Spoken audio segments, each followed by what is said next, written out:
искам да си купя тениска на Ел Салвадор. Не плеерът del equipo nacional de Salvador. No, eso sí no tengo. Така вече съм като истински салвадоренец. Тук хората ма гледат едно съм извън земя. Паса е тролотариус и ходи на матарлио. Мисля, че прическата е топ. Сега нямам идея на къде трябва да ходя. Майко мила, защо чак сега дойдох? Зареди отново приятели, отново с Владо. Още един влог от прекрасния град на Санта Ана. Днеска по принцип плана е да отидем да посетя Рута де лас Флорес, което всъщност от името си означава пътя на цветята. Това са 6 грачета. Флорес то всъщност е цветя на испански, нали, цветни грачета де факто. Искам да отида да се пострия, защото вече косата ми е в трагично положение. За сега нямаме план. Както знаете, ще видим какво ще стане. Искам да си купя тениска на Ел Салвадор, на националния отбор, да мога да изгледам като салвадоренец аз. Buenos días. Buenos días. ¿Tiene players del equipo nacional de Salvador? No, eso sí no tengo, por así decirlo. ¿Sabe dónde puedo comprar uno? Allá por la iglesia catedral, ahí en esa zona mantienen. Vale, muchas gracias. Caer. Значи този магазин нямаха тениски. Aquí tienen. Vamos a ver. Hola, buenos días. ¿Tiene la playera del equipo nacional de El Salvador? ¿Qué precio tiene? A 10. A 10. ¿Me puede dar una? ¿Qué size?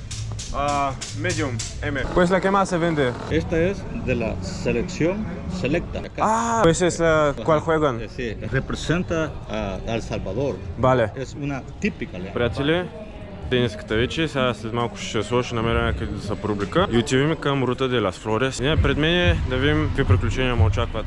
Е така, вече съм като истински салвадоренец с тениската. Само $10 струваше, което не знам, според мен добра цена. Така, ето както може да сигурно сте видяли вече от влоговите, имат бая магазинчета по улиците. И отидох, питах човека ми къде е $10, викам давай направо. Взех си синята, значи те имат син цвят, бял и в черен, ама ми каза, че синята най-много се купуват. Сега отивам да хвана автобуса. Първия град, който започва всъщност пътя на цветята, се казва Хуачапан. И след това ще хвана автобус за следващия град сигурно. Не знам колко градове ще мога да посетя, тъй като те са 6. Но първото нещо, което искам да направя в Хуачапан е да намеря някой барбар и да пострия, че не издържам вече. И поне да видя тук как са пострижките, дали са хубави.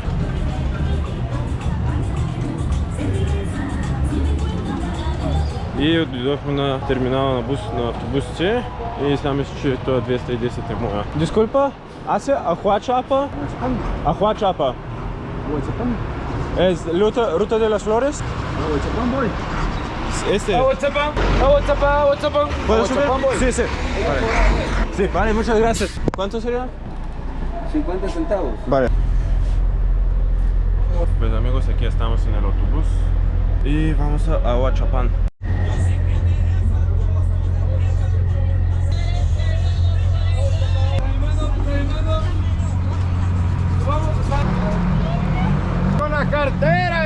В момента се намирам в града Аучапан. Трябва да намерим барберия. Това е първата ми цел. И след това трябва да разпитам всъщност къде точно трябва да отива, за да Рута де лас Флорес, защото нямам абсолютно никаква идея в момента какво прави, на къде отива. Просто разходим из града в момента, де факто. Там хората работят. Тук хората продават. Pues, ¿tienes espacio para darme el control? ¿Está bien si me grabo? Si me estoy grabando. La puede colocar. Sí, claro.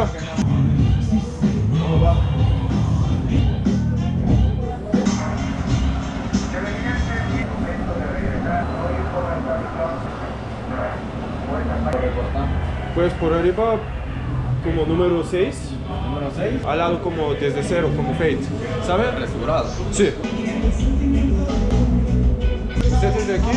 Sí, yo soy de aquí de Huachapán. ¿De dónde viene? Pues soy de Bulgaria, pero llevo 9 años viviendo en Inglaterra. Actualmente me quedo en México. ¿Cuánto tiempo llevas cortando? Hace 2 años. 2 años. Ok. Sí. 7 meses. ¿Y te gusta? Sí. ¿Y cómo va? ¿Bien? Sí, la verdad sí, está marchando bastante bien. Qué bien. Al principio cuesta porque agarrar gente. Sí, definitivamente. ¿Qué punto empezaron a tener más gente? Como unos 6 meses. ¿Y muchos extranjeros vienen aquí o? ¿Muchos extranjeros vienen aquí o no? Casi no. Te grabo para YouTube. Sí, empecé hace poco a grabar videos. Pues quise empezar para ver si qué tal. ¿Cuánto tiempo llevo? Apenas 2-3 meses. La verdad es que me pongo un poquito nervioso cuando grabo porque no tengo mucha experiencia. Sí, poco a poco. Poco a poco agarrando ya Sí, confianza. definitivamente. Y me gusta mucho viajar como por Latinoamérica. He hecho como 3 vídeos en El Salvador y han sido buenos vídeos porque me fui a Chalchauapa, no, ¿cómo se llama? Chalchuapa, sí. Ayer me fui al volcán de Santa Ana. Ayer conocí como 2 chicos de Estados Unidos. Lo que pasó es que ellos no hablaban español. Les ayudó como llegar el terminal de los autobuses hacia San Salvador. Eran las 8 de la noche y no había más autobuses hacia San Salvador. Y qué pasó es que pidieron un Uber y pues me fui a San Salvador con él y regresamos juntos con el coche. Fue como un buen viaje. Sí, sí, charlamos muchísimo. Me contaba mucho sobre el país, cómo ha cambiado con el Bukele. Ah, sí. Sí. Tomamos como un Pilsen también, una cervecita de Pilsen. Sí. Son buenas, man. Wow, buenísimo. En el pasado había mucho como tensión entre el país. No se podía andar libremente en cualquier lugar. Me contó que pues si uno pasa entre los barrios, había chicos que llaman a sus compañeros y como les cuentan que hay uno que pasa entre los barrios y pueden matarlo. Sí, pero ella cambió. Para mejor, ¿no? Sí. ¿A qué te dedicabas antes? Me dedicaba, antes estuve trabajando en construcción, Oh, ok. de eso, de tabla roca, Sí. pero así es pesado. Yo tengo muchos amigos que trabajan en construcción, pero depende de la empresa. Como hay empresas que pues es duro, pero hay empresas que no te esfuerzan tanto. Viajaba todos los días a Santana. A Santana, ok. También viajaba a San Salvador. A San Salvador también. No tarda mucho el camino. El camino para San Salvador es 2 horas. 2 horas, órale. ¿Y entonces a qué hora empezabas? Yo me iba de aquí a las 5 de la mañana. Ajá. Y regresaba como a las 8 de la noche. Solo a dormir Sí. y volver a ir. ¿Y te quedaba tiempo libre o no tanto? Casi no, como era cansado, Sí. solo llegaba a la casa a cenar, Acostarte, dormir sí. y volver a salir. ¿Trabajabas todos los días o? Solo domingo descansaba. Solo. Como para descansar, rapidito pasaba el día. Oh, sí. Cuando es solo un día va rapidísimo. ¿Y con la barbería cómo va? Bastante bien. Ahora sí queda más tiempo. Empezamos desde las 8 de la mañana Ok. hasta las 5 a veces. Ah, está bien. Cuando hay bastantes clientes, Sí. llegamos hasta como a las 7 de la noche. ¿Cuál es el día más ocupado? Sábado y domingo. Sábado y Empieza domingo. del viernes, como ya todos salen de trabajar. Por la mañana andaba en Santa Ana y vi que todas las barberías estaban ocupadas. Pues decidí como irme acá, darme un corte de pelo y después irme a la ruta de las flores. ¿Qué es exactamente la ruta de las flores? ¿Es como ciudades? Son como pueblitos. ¿Qué tal está la zona en el Pacífico? ¿Está chido por allá? Sí, también ahí por Puerto de la Libertad. Sí, aquí está muy cerca la frontera con Guatemala, ¿no? Sí, esa carretera. Sí, por arriba, sí. Está como a unos 40 minutos. Pero sí que casi un día se recorre. Sí, sí, exacto.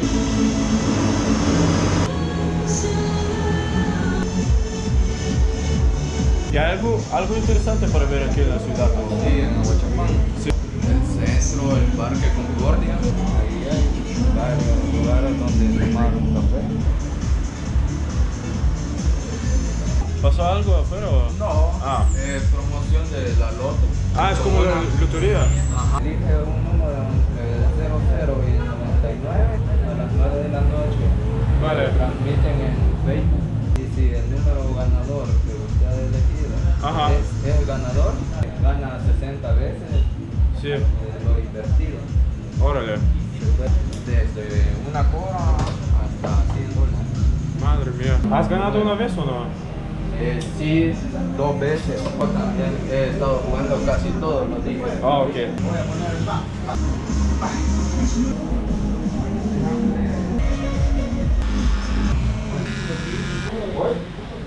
Muchísimas gracias, que les va bien. Много добре. Мисля, че прическата е топ. За $5 ми му дал $2 бакшиш на момчето, защото много добре се справи. И след това той ми обясни как да отида на Рута де лас Флорес. Така че действаме. Pues aquí está el centro de la ciudad. La verdad se ve un parque muy tranquilo, pero muy bonito. Hay bastante tráfico para una ciudad tan pequeña. Disculpa, ¿cómo voy para la ruta de las flores? Sí, mira, ¿Sí? ahí sale donde está la luz. Sí, ahí sale del autobús. Ага, ahí está la trupa. Чекаме как ще... Ето тук пише Рута de las Flores. Че от тук се фаща автобуса. Ето там е. Да видим откъде трябва да мина. Интересно, защото си нямам абсолютно никаква представа на къде минават автобуси. Си направих поручването, ама да видим. Стигнали. Buenas, para la Ruta de las Flores. Ruta de las Flores, Altaco o Apaneca. ¿Sí? ¿Cualquiera? Yes. Vale. ¿Este? Yes. ¿Aquí? Sí. ¿Le pago aquí o...? Mango de café de miel, de jengibre. Aparece ya taco, ya atento, aparece ya taco, aparece ya taco, ya atento. Pues aquí estamos, nos subimos al autobús. Pues vamos a ver dónde nos lleva. Човека ми каза, че трябва да е тук, ще видим къде ще стигна. В случай, за закъсам някъде и Uber и това е, няма какво да го жаля.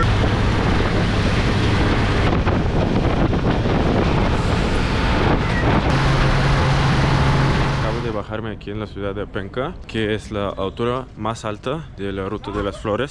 Pues se ve muy tranquilo. ¿Qué podemos hacer aquí? Pues aquí hay un restaurante. Tal vez me siento allá. Hola, buenas. ¿Me puedo sentar? Por supuesto. Muchas gracias. El desayuno incluye y café.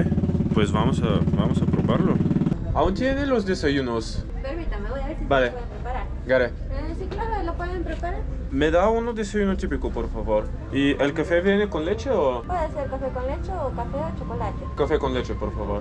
El típico, como lo desea, estrellado, con vegetales o sin vegetales. Con vegetales. Vegetales. Sí, por favor. Solamente.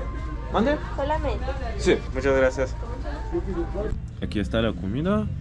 Tenemos el pancito. Se ve muy delicioso. Храната беше разкошна и сега ми остана само кафенцето. Факто, това е най-високия град в целия Ел Салвадор. Че се чувствам много странно, говорейки тук, защото хората говорят много тихо, те много малко селци. Де факто вървя и се чувам сам и хората ме чуват и ме гледат, ама това е част от българския живот. Ще се разходя малко в този град. След това ще хвана отново автобуса да отида към следващото селце, тъй като, както вече ви казах, La Ruta de las Flores всъщност са 6 селца, едно след друго. Това селце малко ми прилича на селцата в България в планината, такова спокойно с готина архитектура и такива механички за хапване. Там, нали, дето е салвадоренска механа, не е българска. Самите хора са много спокойни, поздравяват, нали, всички казват добър ден. Май излязох отново на пътя. Сега нямам идея на къде трябва да ходя. Като цяло май го обиколих селцето, защото е малко. Най-добрият вариант е да хващам автобуса към следващото село, да ги разгледам селата и да се прибера в Санта Ана на време, да се приготвям, защото утре вече пътувам към столицата и мисля да отида от столицата към морето. Тук е голяма лудница в автобуса. Държа се да ни падне, шофьора бая бързо кара. Мария хора, ударима умората в автобуса и заспах и сега събудих в някакъв град си на споменати и още спа. Той мисля, че е последната спирка извинявайте, още спа, на Рута de las Flores, обаче заспах и изпуснах всичките градове, но нищо по не хванахме последния. Той аз как да не го хвана, защото е тук автобуса спира. Умората си казва думата толкова много пътуване напред-назад. Ама няма се опакваме. Ще разгледаме този град, да видим тук какво интересно има. След това вече към Санта Ана да се почина малко, направо много ми се спи. Сонсоната играе главна роля в историята на Ел Салвадор в западната част. Преди първото му име е било Via del Espíritu Santo, обаче в последствие са го променили на Сонсоноте. И икономически града е бил голям производител на памук в тази зона, обаче от 1850 година запазили продукцията само за местно използване и в момента се възползват от различните растения, които имат в околността за продукция на кафе, лактоза и различни неща. Hello, ¿cómo están?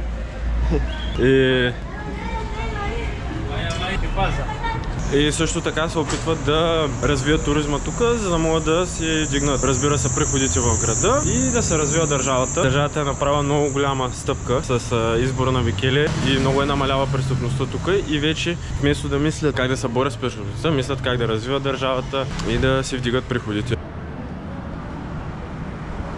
Тук обаче се усеща бая повече жегата, защото вече не сме толкова нависоко. Колкото беше в Апанека, бая почна да се потил. Пак там беше бая прохладнешко, такова приятно. Ще не мога да намеря, обаче центъра до сега се лутах 30 минути. Обаче мисля, че вече съм в правилната посока. Не знам, уж имам Google Maps, обаче не мисля и се дъблям в камерата. Край нищо не става. Тук хората, поне децата, но гледат, но съм извънземен. Явно не са виждали много чужденци. Може да съм първия българин, не виждат, най-вероятно. Странното е, че града е бая празен, въпреки че нали е 75 000 град. Бая празни са улиците за 4 до обяд. Трябва обаче да побързам, защото не знам в колко е последния автобус за Санта Ана, тъй като е неделя. Искам си хвана автобуса, да си отида в Санта Ана и да си почина. Але! Виж тук какви водопади има. Майко мила, защо чак сега дойдох? Мале! И бахти късмета, той изобщо не го очаквах. Ей, тук не знам, тук не се вижда водопада. Тук се вижда рекичката само, обаче оттам пада водопада. Мега интересното. Как ще да видим по там да пресека? Ами тук е само реката. Оттам начи пада водопада. Не знам дали има време, защото трябва да се прибираме до Санта Ана. Така че май само от тук ще го видя. Бе, това не се не го очаквах. Трябваше да дойда просто по-рано, ама не знаех следващия път. Хора, пристигнах в центъра, вече минавам покрай катедралата и ето там е, да. Вече стигнахме до центъра. Има много повече хора тук. Явно по кварталите тук няма толкова много хора. Повече се събират в центъра, при останалото време по къщите. Вече ще разпитам как да се прибирам до Санта Ана. Ето може да видите центъра.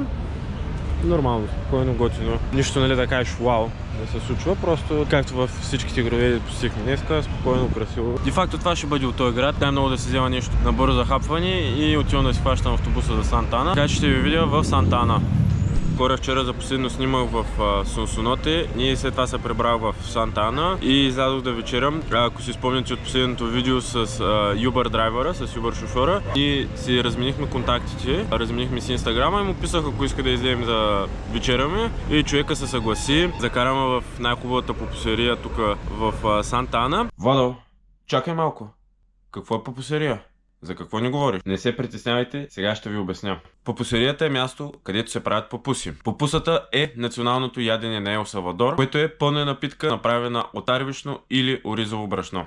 Най-често пълнежът е черен боб, месо или кашкавал. Обратно към видеото. Когато много интересно, когато дойдох първия ден, Uber драйвера, с когото тогава си говорих, седи и ми вика, нали, пробва ли попуси? Аз му викам да. Ей, тук трябва да пробваш на Ля Русита, се казва попусерията. Вчера вечерта излизаме с Камилю, се казва момчето, и той ми вика, сега ще закарам на Русита. Аз викам, значи наистина ще е хубаво, защото вече двама човека. Чидохме, хапнахме, просто бяха брутални, разкошни и всичкото това, което виждате на екрана, струваше $6. Двама човека се нахранихме за $6. Просто беше едно уникално изживяване и то всичкото стана и така от едно повикване на Uber, вижте какво може да стане. Вчера не снимах, не ми е удобно, нали, да снимам докато си говорим, но реших да ви разкажа, да мога да завърша този влог, тъй като последно казах, че ще се видим в Санта Ана. Надявам се да ви е харесал много влога. Ако не сте гледали последното ми видео, линк долу в описанието. И ако ви е харесал този епизод, не забравяйте да ударите по един лайк нагоре, да се абонирате за канала и до нови срещи!